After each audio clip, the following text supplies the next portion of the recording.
Muy buenas tardes con todos, compañeros. En esta oportunidad, el presente grupo abarcaremos sobre el tema del lavado de activos correspondiente a nuestra tarea académica número 1 del curso de Derecho Penal y Económico.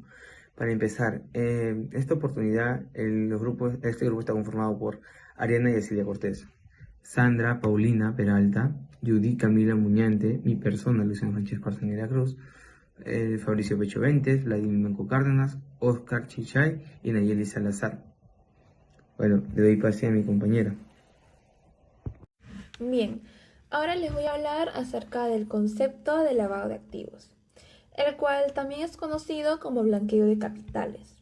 Constituye en una operación ilegal mediante los individuos o grupos criminales que intentan dar una apariencia de legalidad a recursos económicos obtenidos a través de actividades ilícitas, como por ejemplo el narcotráfico, la corrupción, el contrabando, la trata de personas, el terrorismo, entre otros delitos los cuales están tipificados como precedentes de lavado de activos.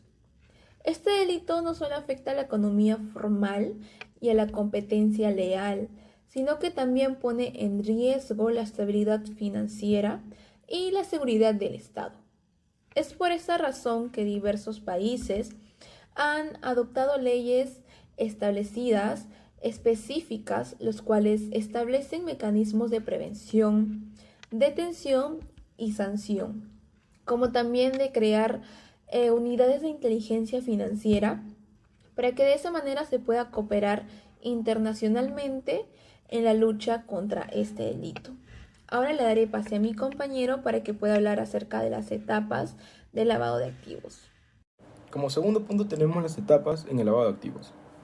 Es el proceso mediante el cual se oculta el origen delictivo de los bienes o dinero obtenidos a través de actividades delictivas, con el fin de hacerlos parecer legales. Este delito tiene relevancia por su vínculo con el crimen organizado, como corrupciones, narcotráficos, entre otros. Generalmente el lavado de activos se desarrolla en tres etapas. La colocación, que es la introducción del dinero proveniente de actividades ilícitas, para así introducirlo en el sistema económico o financiero. Esta etapa es la más riesgosa para el delincuente, ya que implica mover el dinero en efectivo sin levantar alertas en entidades financieras.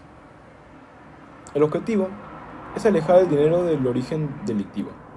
Como ejemplo tenemos depósitos bancarios, compra de bienes con dinero ilícito o pago de deudas con dinero ilícito. Como segunda etapa tenemos la estratificación, que es la etapa de dispersión del dinero mediante múltiples operaciones para ocultar el origen ilícito. En este, se busca romper el rastro documental y contable del dinero, para que resulte extremadamente seguir el rastro. El objetivo es ocultar la fuente delictiva. Como ejemplo tenemos transferencias electrónicas internacionales, compra-venta ficticias o uso de empresas de fachada. Y último punto tenemos la integración, que viene a ser la etapa final en la que los fondos ya desvinculados de su origen ilegal se incorporan a la sociedad económica con apariencia legítima. El delincuente entonces ya puede disfrutar del dinero. El objetivo es que los fondos parezcan lícitos y estén disponibles para su uso. Ejemplo, tenemos inversiones, compra-venta de inmuebles o constitución de empresas legítimas. Le doy paso a mi compañero. Como punto sobre nuestro tema, me ha tocado hablar sobre los principales delitos que generan el lavado de activos. Voy a hablar un poco sobre qué es el lavado de activos. El lavado de activos es un proceso que tiene como objetivo ocultar o disminuir el origen ilícito de fondos o bienes para que parezcan provenientes de fuentes legales. Esto se hace a través de diversas técnicas y transacciones como la compra de bienes inmuebles, el uso de empresas fantasmas o el cambio de divisas. Ahora voy a dar 4 puntos que generan un lavado, ¿no? Como primer punto tenemos lo que es el narcotráfico. Acá es una de las principales fuentes de dinero ilícito en todo el mundo, ya que genera volúmenes de efectivo que deben ser lavados para ser usados legalmente. Como punto tenemos lo que es la corrupción. Esto incluye sobornos, malversación de fondos públicos, enriquecimientos ilícitos, etc. También es común en países con baja transferencia institucional. Como tercer punto tenemos delitos ambientales. Acá incluye mucho lo que es la minería ilegal, la tala ilegal de árboles, la tala ilegal de madera, también el tráfico de especies protegidos que están en peligro de extinción, y ya que genera muchos ingresos que se blanquean a través de empresas, pantallas o comercios internacionales, ¿no? Como cuarto punto tenemos lo que es el delito contra la administración pública. Acá incluye mucho el fraude fiscal, el peculado, corrupción y otros delitos financieros que involucran el funcionamiento de, de lo que genera lo que es el lavado de activos, ¿no? Esto también influye mucho y daña mucho también a la población. Siguiendo con la exposición, le paso a mi compañera para que explique más sobre el tema. Bueno, en esta oportunidad mi persona les hablará sobre las consecuencias del lavado de activo, en las que encontramos, por ejemplo, las consecuencias legales. Esta abarcará con la pena privativa de la libertad, la verdad. Esta se encuentra regulada en nuestro Código Penal peruano, también en la Ley 27765, con sus modificatorias, el cual nos habla que el delito de lavado de activos se es penado con 8 a 15 años de prisión. No obstante, si ésta se encuentra con agravantes, se podrá extender hasta 25 años. Bueno, también encontramos las investigaciones fiscales intensivas.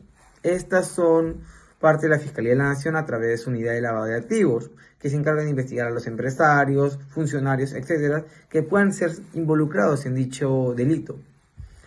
También tenemos los procesos emblemáticos. Bueno, nuestro país lastimosamente se caracteriza por contar con este tipo de casos, como puede ser el caso Odebrecht, el caso de la minería ilegal en el sector de Madre de Dios, en fin. También tenemos las consecuencias económicas, aunque estas personas no lo consideren así y busquen más su beneficio personal, podemos encontrar la infracción del dinero, o mejor dicho, la infiltración del dinero ilícito a la economía legal. Sectores como la inmobiliaria, la minería informal, el comercio que ha sido usado para lavar dinero, distorsionando los precios del mercado. La evasión tributaria, estas empresas fachada, negocios que buscan de forma finta, por así decirlo en el criollo, al lavado no pagan impuestos, lo cual reduce ingresos al Estado, el cual estos efectos rebotan y perjudican a los integrantes de este, o sea, nosotros los ciudadanos. Encontramos también riesgo de reputación para el sistema financiero. Las entidades bancarias como la UIF, que es un programa que se encarga de supervisar a dichas entidades, pero han sido fortalecidas, pero lastimosamente siguen enfrentando desafíos por limitaciones legales en acceso a la información bancaria. También podemos encontrar las consecuencias sociales, la corrupción institucionalizada, el lavado de activos estrechamente ligado a la corrupción de exfuncionarios. Este ha sido el caso de algunos expresidentes, como podría ser el caso del señor Fujimori, señor Toledo, Humala, y entre otros. La desigualdad y pérdida de confianza en el Estado, o sea, cómo la percepción impunidad frente a estos tipos de delitos sofoca la confianza de la ciudadanía, de nosotros, hacia la justicia y las instituciones que deberían encargarse de erradicar o extirpar este cáncer en la sociedad que perjudica a todos. Por último tenemos el financiamiento del crimen organizado. Como ya lo mencionó un compañero anteriormente, encontrábamos al narcotráfico, la minería ilegal, financiamiento de actividades ilícitas que afectan la seguridad de la ciudadanía, el medio ambiente también. Especialmente las zonas que más se ven perjudicadas serían el Brain y la Amazonía peruana. Bueno, eso es todo por mi parte y le doy pase a la siguiente compañera. Continuando con la exposición, ahora les hablaré acerca de los métodos para lavar dinero. Como punto número 1 tenemos el pitufio, el cual consiste en dividir grandes sumas de dinero en múltiples depósitos o transferencias de menor cuantía para evitar así los controles y reportes del sistema financiero. Como punto número 2 tenemos las ventas y facturación ficticia, en las cuales se crean operaciones inexistentes mediante facturas falsas o infladas, tanto en el ámbito nacional como en el internacional, para justificar así sus ingresos ilícitos. Como punto número 3 tenemos las criptomonedas. En esta, pues debido a su relativa anonimidad, son empleadas, ¿no?, para transferir y ocultar fondos ilícitos, dificultando así su rastreo para las autoridades. Como punto número 4 tenemos las empresas de fachada. Estas se crean compañías, ¿no?, ficticias, o se utilizan entidades en paraísos fiscales para canalizar el dinero ilegal, ocultando la identidad de los beneficios finales. Como punto número 4 tenemos el financiamiento político ilegal. Acá pues daré un ejemplo, ¿no?, del expresidente Ollanta Humala y su esposa Nadine Heredia, los cuales pues fueron condenados, ¿no?, por recibir dinero ilícito de Odebrecht y del gobierno venezolano para sus campañas electorales. Y como último punto tenemos el contrabando efectivo y bienes.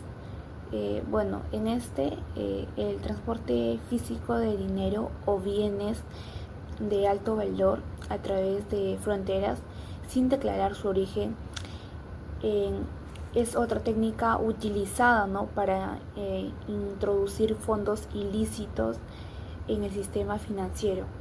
Bueno, doy pase a mi siguiente compañero. Con la ponencia les hablaré acerca de la legislación contra el lavado de activos. En el delito de lavado de activos lo encontramos tipificado en el Decreto Legislativo 1106, basado en la lucha eficaz contra el lavado de activos. Esto fue promulgado en abril del 2012. Aquí nosotros podemos encontrar sanciones con pena privativa de la libertad entre 8 a 15 años y con multas entre 20 hasta 350 días. Respecto a su tipificación, aquí se va a sancionar el ocultamiento, la tenencia, la conversión, la transferencia de bienes que van a provenir directa o indirectamente de actividades ilegales. Ahora bien, su sanción de los lavados de activos. Como mencioné anteriormente, en el lavado de activos se da una pena entre 8 a 15 años, pero aquí quiero mencionar que depende de la gravedad. ¿Qué quiere decir depende de la gravedad? Por ejemplo, si el autor actúa en grupo criminal o usa la función pública para realizar dichos actos delictivos, lo cual puede llegar hasta 25 años de prisión. Ahora tenemos la siguiente pregunta. ¿Esto se va a aplicar para personas naturales o personas jurídicas? Sí, esto va a aplicar para ambas, aunque en la mayoría de casos se aplica para personas naturales. También tenemos aquí, hacemos mención a la Ley 3424, que regula la responsabilidad administrativa de las personas jurídicas. En este caso, por el delito de lavado de activos. Aquí traemos a colación esta ley. Bien, como ya les mencioné acerca del Decreto Legislativo 1106, ahora tenemos que precisar que este fue modificado por el Decreto Legislativo 1249, el cual fue publicado en el 2016. Este propone el fortalecimiento integral de la lucha contra el lavado de activos y el financiamiento del terrorismo en el Perú. Lo hace mediante la implementación de medidas efectivas de prevención, detención y sanción. Cabe mencionar que en el Decreto Legislativo 1249 se incluyen a nuevos sujetos que están obligados a reportar estas sanciones sospechosas. Tenemos a los abogados, a los notarios y a los contadores públicos. Es decir, que si ellos llegan a participar directa o indirectamente en estas actividades con operaciones sospechosas, también pueden tener una pena que está contemplada en el Decreto Legislativo 1106 mencionadas anteriormente. Ahora mi compañero va a seguir explicando acerca de los casos de lavado de activos. Muchas gracias. Bien, a continuación yo presentaré un caso que será el caso de la familia Sánchez Pérez. Este es un clan empresarial con operaciones en la minería, agricultura y otras actividades comerciales. en la cual durante décadas ellos acumularon una gran fortuna, principalmente en el norte del Perú. A ellos se les ha acusado del delito grave de lavado de activos, en el cual la Fiscalía los investigó por presunto lavado de activos provenientes del narcotráfico desde los años 80, por lo cual se alegó que usaron empresas legales como las minerías y agroindustriales como fachada para blanquear estas capitales. Asimismo, empresas involucradas en este proceso está como Comarsa, que es una minería, San Simón, que es una empresa de lácteos, Minería del Sur, Andahuasi, que es una azucarera muy reconocida, y entre otras empresas que reportaban millones de ganancias, pero se cuestionaba el origen de este. El desarrollo de este caso se inicia en la investigación en el año 2008. Se inicia un juicio oral en el año 2019 en el cual se le acusa a 11 personas, incluyendo miembros directos del clan y allegados, en el cual el Ministerio Público solicitó 30 años de prisión para cada uno de los acusados. En la resolución final de este caso, que se llevó en junio del 2022, el Poder Judicial absolvió de todo a los implicados, el cual se concluyó que no se aprobó ningún origen ilícito de los fondos, ni se demostró la forma correcta del vínculo con el narcotráfico. La sentencia fue apelada por la Fiscalía, pero confirmó una vez más de los desafíos para probar el lavado con hechos tan antiguos. Esta relevancia en el caso es que es uno de los casos de los activos más complejos y prolongados de nuestro país, ya que expuso debilidades de la investigación patrimonial y coordinación instrumental, que generó gran debate sobre la impunidad en casos de crímenes financieros de alto perfil. En esto se le acusaba a la familia de lavar el dinero del narcotráfico, que era uno de los delitos más graves, el cual se vinculaba con carteles colombianos desde los años 80. Mas, sin embargo, tras una década de investigación, fueron absueltos por falta de pruebas contundentes de este origen ilícito. Asimismo, el poder económico y la influencia que los Sánchez Pérez tenían era muy poderoso en el norte de nuestro país y tenían influencias en sectores empresariales, mineros y políticos, por lo cual muchas personas creen que esta influencia tuvo un gran un poder, y asimismo tuvo una gran obstaculización al debido proceso judicial. En esto tuvo una duración de casi más de 10 años, con miles de páginas de documentos, periquitenajes y seguimientos a estas empresas. El Estado invirtió grandes recursos de investigación, el cual se quedó sin condena, y lo que generó indignación y frustración pública, en el cual esto significaría que para muchos la absolución de este era un ejemplo de cómo las élites económicas lograban quedar impunes, y en contra de estos casos menores, en contrario a los casos menores en el cual se les sanciona rápidamente. La crítica se centra en que el sistema judicial era más eficaz con los débiles que con los poderosos. Asimismo, en esto también se redactan los vacíos legales y técnicos, ya que este caso también demuestra que probar el delito de lavado de activos, especialmente con los hechos antiguos, es muy difícil de poder lograrlo, ya que sin la colaboración internacional o pruebas directas no llegaría a nada, y la cual la Fiscalía no logró trazar claramente el origen ilícito de este dinero y demostrar cómo se ingresó al sistema financiero. Bueno, eso sería todo. Gracias. Bueno, yo les voy a hablar sobre las medidas de prevención y control. ¿Por qué es importante tener medidas de prevención y control? Es muy importante, ya que el lavado de activos va a permitir que el dinero de actividades ilícitas ingresen a la economía formal, ¿no? Y así va a desbalancear la estabilidad del sistema financiero y va a fortalecer al crimen organizado.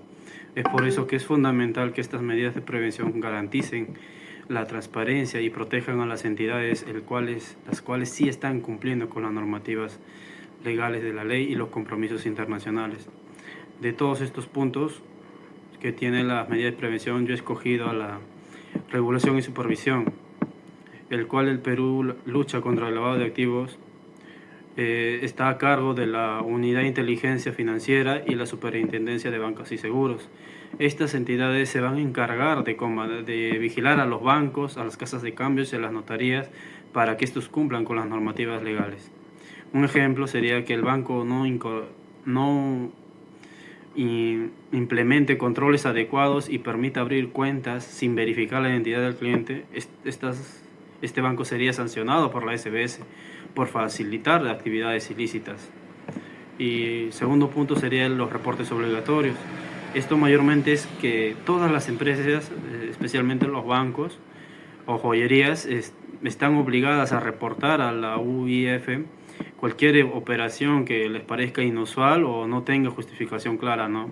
Un ejemplo sería que una joyería reciba una compra en efectivo por 100.000 soles de un cliente sin historial ni justificación, ¿no? En este caso, la joyería debería presentar un reporte por operación sospechosa.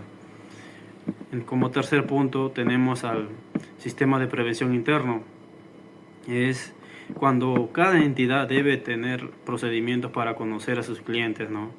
Es más, debe designar a una persona para que tenga las habilidades de detección en operaciones sospechosas, ¿no? Un ejemplo sería una inmobiliaria entrena a sus agentes para identificar cuando un cliente intente pagar un inmueble al contado, el cual el dinero no se va a saber exactamente de dónde proviene o no puede explicarse claramente. Bueno, esto sería todo por mi grupo. Gracias por su tiempo.